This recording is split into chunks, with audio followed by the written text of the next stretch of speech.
अस्सलामुअलैकुम वरहमतुल्लाहि वबरकातुहू। नाज़रीन, उम्मीद है आप सब बख़ैर वाफ़ियत होंगे। आप देख रहे हैं कोरल ड्रॉ की सीरीज़ और आज है इस सीरीज़ की क्लास नंबर 14। इस क्लास में हम देखने वाले हैं टेबल टूल को। टेबल फॉर्मेटिंग कैसे कोरल ड्रॉ में किया जाता है और उसके ज़रिए से क्या कुछ बनाया जा सकता है, चलिए देखते हैं। टेक्स्ट टूल के जस्ट नीचे हमें मिल जाता है टेबल टूल और बहुत काम का है, ख़ास तौर से बिल बुक वगैरह बनाने में इसका अच्छा इस्तेमाल होता है।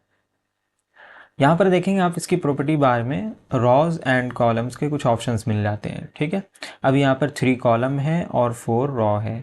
ठीक है, कॉलम लंबाई में और चौड़ाई में रॉ। ठीक है, तो चलिए इतना ही हम इंसर्ट करते हैं फ़िलहाल। बाद में हम इसमें अगर बढ़ाना चाहें तो बढ़ा भी सकते हैं। ये मैंने एक ड्रैग किया कुछ इस तरह से यहाँ पे एक टेबल, और उसके बाद में भी हम इसको एडजस्ट करना चाहें तो कर सकेंगे। ठीक है, पहले हम इसको बीच में ले आते हैं, तो चलिए पी बटन से पेज के बीच में ले आए और वापस आ जाते हैं यहाँ पे।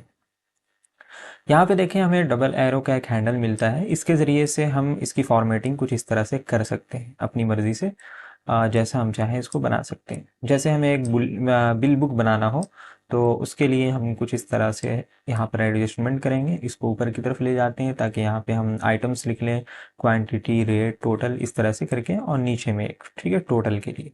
तो कुछ इस तरह से भी बनाया जा सकता है। आप बाद में भी इसमें ऐड करना चाहें कुछ रॉ और कॉलम तो ऐड कर सकते हैं, जैसे ये देखिए। ठीक है, नीचे से ऐड हो रहा है।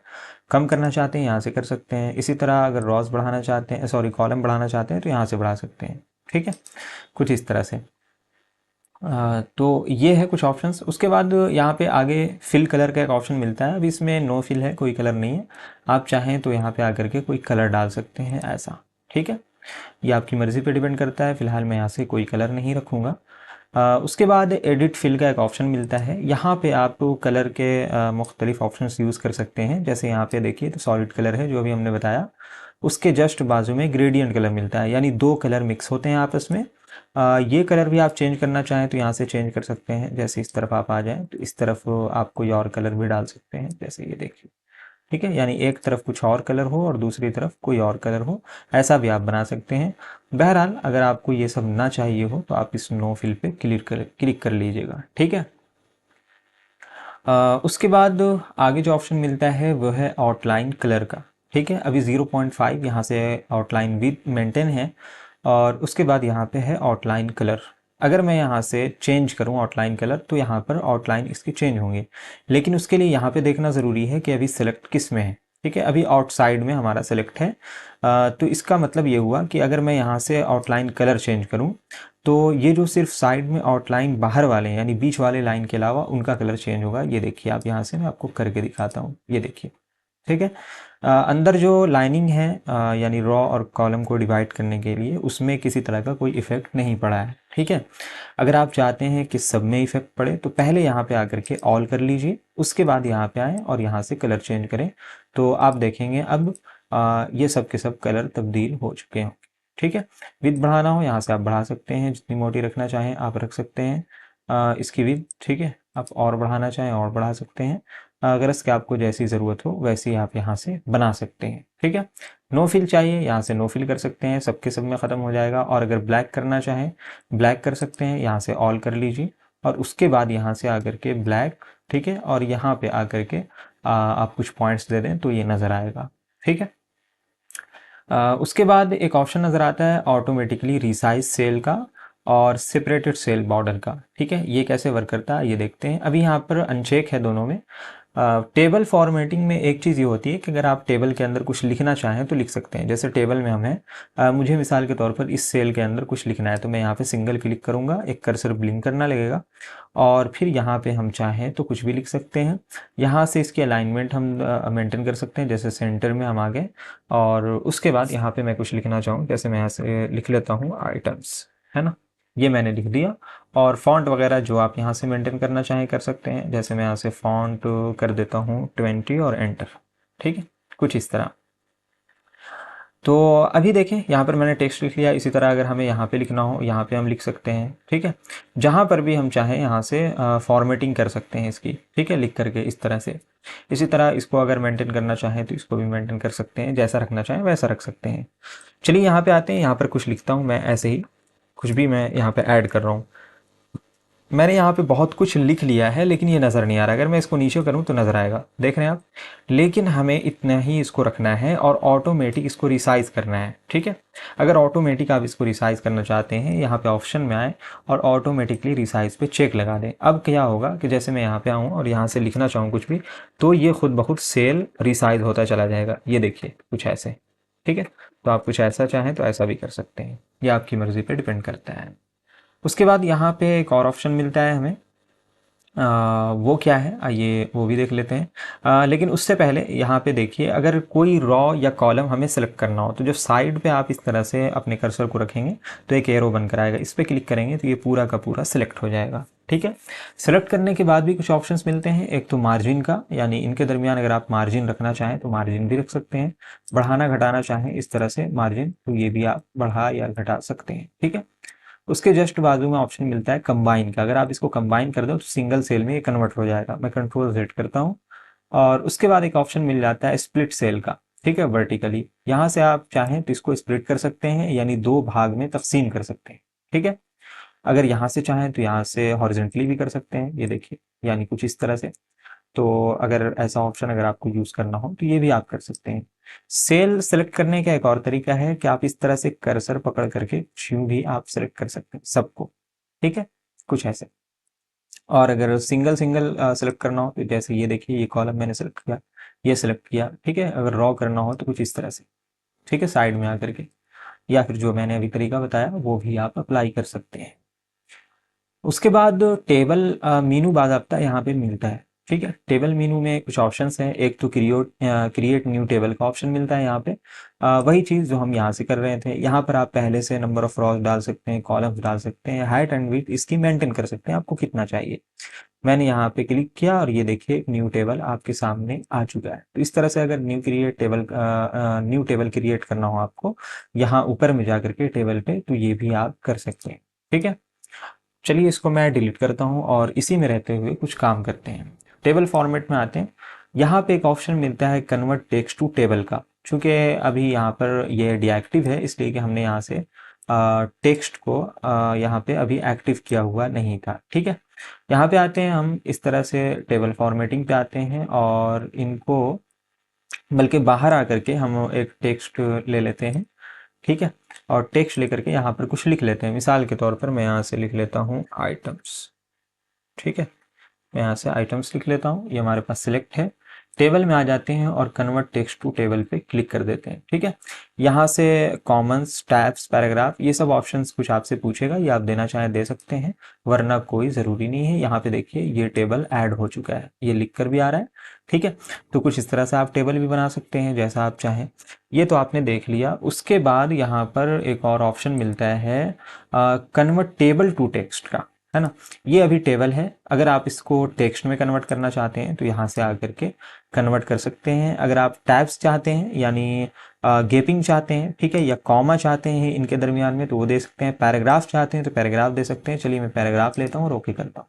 ये देखिए एक पैराग्राफ में इसको इसने चेंज कर दिया है, ठीक है।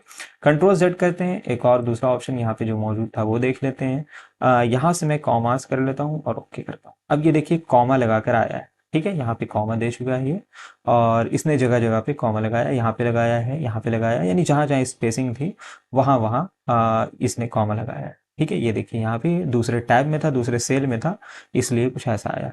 तो ऐसा भी आप इसका यूज़ करना चाहें तो कर सकते हैं। उसके बाद यहाँ पे इंसर्ट का ऑप्शन मिलता है, उसके लिए हमें कोई सेल पहले यहाँ पे सिलेक्ट करना होगा, ठीक है। तो हम टेबल में आते हैं और यहाँ से आकर के मिसाल के तौर पर मैं ये सिलेक्ट कर लेता हूँ, ठीक है। उसके बाद आ जाते हैं टेबल पे, यहाँ पे इंसर्ट में आएंगे। अब ये ऑप्शन शो कर रहे हैं रॉ एवं, अगर ऊपर एक रॉ चाहिए तो हम यहाँ पे क्लिक करके एक रॉ यहाँ पे ऐड कर सकते हैं, ठीक है। 2 ऐड थे इसलिए यहाँ पे 2 ऐड हुए हैं। उसके बाद यहाँ पे ऑप्शन मिल जाता है रॉज बिलो का, इसके नीचे अगर आपको चाहिए तो इसके नीचे आप ऐड कर सकते हैं, ठीक है। यहाँ पे नीचे की तरफ देखेंगे ये ऐड हो चुका होगा, ये देखिए 2 ठीक है। अगर आप इनको डिलीट करना चाहें तो डिलीट भी कर सकते हैं, जैसे मैं इन सबको सेलेक्ट करता हूं और यहाँ से आकर के टेबल पे आते हैं, यहाँ पे डिलीट का ऑप्शन है। डिलीट रॉ कॉलम आप देना चाहते हैं दे सकते हैं, टेबल देना चाहें तो पूरा का पूरा टेबल चला जाएगा, ठीक है। बहरहाल मैं कंट्रोल Z करता हूँ और इनको सेलेक्ट करने की कोशिश करते हैं। यहाँ पे आ जाते हैं हम और इनको सेलेक्ट करते हैं कुछ ऐसे, ठीक है। आप सेल कुछ यूं भी सेलेक्ट कर सकते हैं, और जैसे मुझे सिर्फ ये वाला सेल सेलेक्ट करना है जिसमें कर्सर बिलिंग करना है, तो हम टेबल में आएंगे और सिलेक्ट पे आएंगे और सिलेक्ट सेल। ठीक है, ये सेल पूरा का पूरा सिलेक्ट हो जाएगा। ठीक है, अब आप इसको डिलीट करना चाहें तो टेबल में आइए, डिलीट में आइए, और डिलीट रॉ कॉलम और टेबल का ऑप्शन है। रॉ चाहिए, रॉ डिलीट हो जाएगा, कॉलम चाहिए, कॉलम डिलीट हो जाएगा। ठीक है, बहरहाल उसके बाद यहाँ पे हम आते हैं और सेलेक्ट में पूरा पूरा रॉ भी सिलेक्ट हो सकता है। कुछ ऐसे जो काम हम यहाँ से कर रहे थे वो वहाँ से भी कर सकते हैं। ठीक है, इसी तरह आगे जो ऑप्शन है वो है एक डिस्ट्रीब्यूट का। ये क्या करता है, ये सबको आपस में बराबर कर देता है, यानी साइज़ के एतबार। जैसे अब देखें ये वाला सेल बड़ा है, ये थोड़ा छोटा है, आप चाहते हैं इन सबको बराबर कर दें, तो यहाँ पे आ जाएं आप और टेबल पे आ करके डिस्ट्रीब्यूट पे आ जाएं और यहाँ से कॉलम्स इवनली, ठीक है, इन पे चेक लगा दें, ये सब के सब आपस में बराबर हो जाएंगे। आप चाहते हैं सब के सब रॉ भी अगर बराबर हो जाए तो आप इन सबको सिलेक्ट कर सकते हैं कुछ ऐसे। ठीक है, ये मैं पूरा का पूरा सेलेक्ट कर लेता हूँ कुछ, ये देखिए। उसके बाद आते हैं टेबल पे, यहाँ पे डिस्ट्रीब्यूट पे आते हैं, कॉलम, ठीक है, और यहाँ से आकर के टेबल पे आकर के यहाँ से रॉस, है ना, ये देखिए सारे के सारे रॉ भी यहाँ पर आपस में बराबर हो चुके हैं। ठीक है, बिल्कुल सेम साइज़ में आ चुके हैं। तो कुछ ऐसे इनका इस्तेमाल किया जा सकता है। तो ये है टेबल टूल। उसके बाद नीचे कुछ ऑप्शंस है, मर्ज सेल, अनमर्ज सेल, ये भी चलिए देख लेते हैं। इन दोनों को आपस में मुझे मर्ज करना हो, यानी सिंगल सेल बनाना हो, तो हम यहाँ पे आएंगे टेबल में और मर्ज कर देंगे। कंट्रोल एम शॉर्टकट है, अब ये सिंगल में कन्वर्ट हो चुका है। अनमर्ज करना हो तो इसी को सेलेक्ट करना है। इसी को सेलेक्ट करने के लिए हमें आना होगा टेबल में, सेलेक्ट पे आएंगे और सेल पे क्लिक करेंगे, ये सेलेक्ट हो गया है। टेबल पे आएंगे और अनमर्ज, ठीक है, ये वापस अपनी हालत पे आ जाएगा। फिर टेबल पे मिलता है स्प्लिट इनटू रॉज का और स्प्लिट इनटू कॉलम्स का। ये क्या है, चलिए मैं सेलेक्ट करता हूँ, जैसे मिसाल के तौर पर ये सेलेक्ट किया। अब आते हैं टेबल में, यहाँ पे स्प्लिट इनटू रॉज का ऑप्शन मिल रहा है। ठीक है, हमें 2 नंबर चाहिए इसके अंदर। ठीक है, तो हम यहाँ से ओके करेंगे। इसके अंदर 2 रॉज ऐड हो जाएंगे, ठीक है, मज़ीद एक ये और एक ये। ठीक है, अगर कॉलम चाहिए तो कॉलम भी कर सकते हैं, जैसे इनको सेलेक्ट किया, या फिर सिर्फ ये सेलेक्ट किया और उसके बाद टेबल पे आते हैं और कॉलम भी करते हैं ऐड, तो कॉलम भी ऐड हो जाएंगे। ठीक है, कुछ इस तरह से। तो कुछ ऐसे टेबल फॉर्मेट वर्क करता है। आप इस्तेमाल करना चाहें इस्तेमाल कर सकते हैं, ख़ास तौर से बिल बुक बनाते वक्त इसका इस्तेमाल अच्छा खासा होता है, तो वहाँ पर आप इसका इस्तेमाल कर सकते हैं। ठीक है, इस तरह यहाँ पे एक ऑप्शन मिलता है सेपरेटेड सेल बॉर्डर्स का। ठीक है, यहाँ पे आप क्लिक करेंगे तो यहाँ पे बॉर्डर्स क्रिएट हो जाएंगे। अगर आप इनके दरमियान कुछ फासला देना चाहते हैं तो कुछ इस तरह से फासला भी दे सकते हैं। यहाँ पे देखिए, चूँकि इसमें लॉक लगा हुआ है तो दोनों आपस में मेंटेन होकर चल रहे हैं। अगर आप इस लॉक को हटा दें, अनलॉक कर दें, तो फिर ये मेंटेन होकर नहीं चलेगा। कुछ ऐसे आपको देखने को मिलेगा। ठीक है, इनके दरमियान फासला, और अगर आप लॉक लगा दें तो दोनों आपस में मेंटेन हो जाएंगे, है ना, कुछ इस तरह से। तो ये था टेबल फॉर्मेट, और आज थी टेबल फॉर्मेट की क्लास। कल देखेंगे इंशाल्लाह हम नेक्स्ट ऑप्शंस को। अब हमें आगे जो मिलता है वो है एक तो पैरेलल डायमेंशन से रिलेटेड और दूसरा कनेक्टर। ये दोनों अगरचे बहुत ज़्यादा काम के नहीं हैं, ख़ास तौर से ये इसका ताल्लुक़ इंजीनियरिंग से है, यानी जो लोग घर वर का नक्शा बनाते हैं उन सब से ख़ास तौर से। लेकिन बहरहाल चलिए हम देखने की कोशिश करेंगे, और अगर इसे स्किप करेंगे तो उसके बाद हमें जो ग्रुप मिलता है शैडो का, ये नहायत अहम पार्ट है। ये क्लास आप लोग ज़रूर देखिएगा, मिस ना कीजिएगा, चूँकि इसमें शैडो है, कॉन्टोर है, यानी बहुत अहम अहम टूल्स हैं। इसी तरह इन्वेलप है और ब्लेंड है ना। ये कुछ ऑप्शंस ऐसे हैं जो बहुत ज़्यादा इस्तेमाल होते हैं डिज़ाइनिंग के दौरान। शैडो तो तकरीबन होता ही होता है, और कॉन्टोर का भी साइज़ वगैरह लेने के लिए इस्तेमाल होता है। ठीक है, प्रिंटिंग में ख़ास तौर से। तो चलिए आज के लिए इतना ही, फिर मिलते हैं इंशाल्लाह कल की क्लास में। अस्सलामु अलैकुम वरहमतुल्लाहि वबरकातुहू।